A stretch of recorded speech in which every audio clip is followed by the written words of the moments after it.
Welcome to the Beyond Cinema studio up here at Sundance. Stephen, Mr. Alex Gibney, always a pleasure. I saw the film yesterday. I was blown away. I, for one, knew about the music, knew about Afrobeat, all in theory, had no idea about the politics and the man. What did you know before this project? Were you in the camp that this was a guy you were always interested in, or this is something that was kind of put on your radar somehow? No, the title would apply to me, Finding Fela. I found Fela on this film. I mean, like you, I knew Afrobeat. I had heard Fela Kuti, but I didn't know his story. And so, once I'd seen the play and once I jumped into this film, it was all about finding Fela for me. And for you, there were certain words that we used to describe him. I think Bill T. Jones said that he was a man who was passionate about social justice, and that also meant that he had that element of danger about him. Called him a sacred monster. And I think in Bill's formulation, it means a guy who has a kind of sacred mission, but there's something very tough, sometimes nasty, about him. Like I said, you show a sacred monster your hand, you might get a bit off. But at the same time, there is that sacred quality to him. This guy's a man on a mission. He's giving voice to the voiceless. Yeah. So on that note, I assume you related on some aspect, perhaps not to the level of monstrosity. I related hugely. I mean, look, I'm interested in complicated characters, but I'm also interested in social justice. And this intersection of art and politics embodied by one man, that really turned my crank. Yeah. Stephen, what was it for you? What was your first incarnation of Fela? I just by accident bought a CD off of Amazon one day. If you like this kind of music, try this. And this record, it was red and yellow, and I never heard of them, and I bought it, and it arrived, and I put it on, and I said, what is this? This is mind-boggling. So which Lady Gaga album did you buy that led to that referral? No, it must have been something like Orchestra Baobab or Yusu Endure. I don't even remember what it was. Yeah. And then once I started listening to it, I couldn't stop. One of the advantages of buying CDs is they have liner notes, and this had extensive liner notes, and it had a description of his funeral that was incredibly inspiring. And I just got very obsessively involved with what he stood for and what he did. So were you the one that brought Alex in, that raised it, that came Yeah. in? What it led to in my instance is I decided to try and make a theater musical piece based on his life. Right. And I hired a lawyer to try and get the rights, and that was Bill T. Jones's lawyer, and Bill T. Jones and I met through the lawyer to discuss it. Bill said he would direct and choreograph it if I got the rights, and so that led to the show that eventually went to Broadway. Yeah. And it did. Was its success a surprise, as much a surprise to you, or did you kind of have that gut instinct that it was always going to be? Well, I'm an eternal optimist. I thought it was the best thing I ever saw. It had the best music. It had this genius choreographer's amazing choreography. It had amazing performances. Then this visual sumptuousness. I thought it was. I never actually was anxious that it would be successful. Right. So that was always the plan, to have the through narrative be constructed by the performers finding the voice of the play as well. That was from the start, or? No. Okay. The start, not at all. It has a beginning, middle, and end, but not necessarily in that order.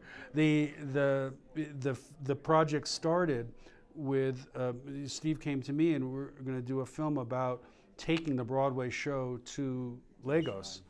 That seemed an interesting story, but as we got deeper and deeper into it, it seemed that the actual materials of Fela's life, the real Fela, became more and more interesting, talking to people who knew him, his family.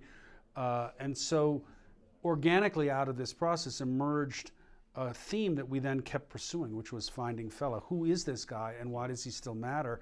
And so then the challenge was how to weave this seamlessly so that it didn't feel as if it was about the play. It was really about, but the play was certainly important because it's an aspect of Finding Fela. Yeah. It was really about who is this man and why is he so important to us. So bringing this production to Nigeria, was there any hesitancy? Was there a lot that needed to be cleared in Nigeria to make sure that it was cool?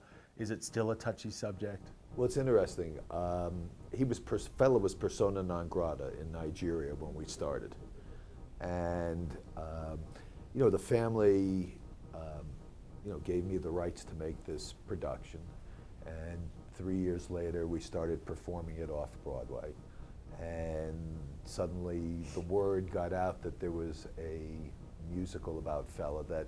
Not that there was a musical about Fela, but that Fela was back. And Nigerians started going, and Nigerians, even those who found him, very controversial, dangerous. There was always sort of people from the military showing up in the shrine because the music was so hot and it was such a cool place to be. And the Nigerians, Femi Kuti came to New York and we sat together, and he said everyone in Nigeria knows that Fela's back. Everyone knows the story now. We're safe.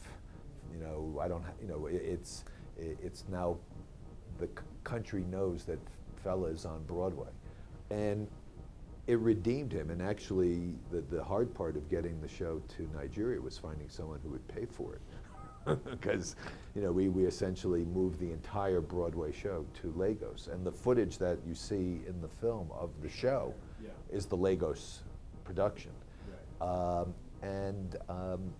The government of Lagos was the main sponsor for bringing it. Oh, wow. And the man who was the political leader of Lagos was a very close comrade of Fela's brother, and himself had been a political exile at a point in time. Oh, wow. And through the musical, Fela has been rehabilitated, and they've restored his Calcutta into a museum, and it's in the sort of process of evolving that he's part of Nigeria's legacy. Yeah, the whole aspect of someone releasing music and being worried every time a track comes out or an album comes out that they might be up for not just scrutiny but jail and beatings and horrendous abuse. What is that? I mean, for you as a filmmaker, Alex, obviously tackling some corporate giants in your time and institutions as a philosophy almost, be it the church or otherwise. I'm always ready for beatings. Are you ready?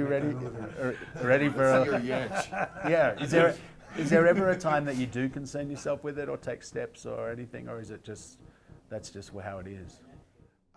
I think in a way, hiding in plain sight is probably the best answer. If you get too concerned about that stuff, then sometimes you make yourself a little bit more vulnerable. So I think that's been the attitude I've always taken, whether so far so good. And no puff pass research being undertaken on the Finding Fela set. Always do the research. Very good. Well, thanks for spending a few minutes with us. Always a pleasure. And, Pleasure. Congratulations. It's great. Really Thanks, great. Elliot. Yeah.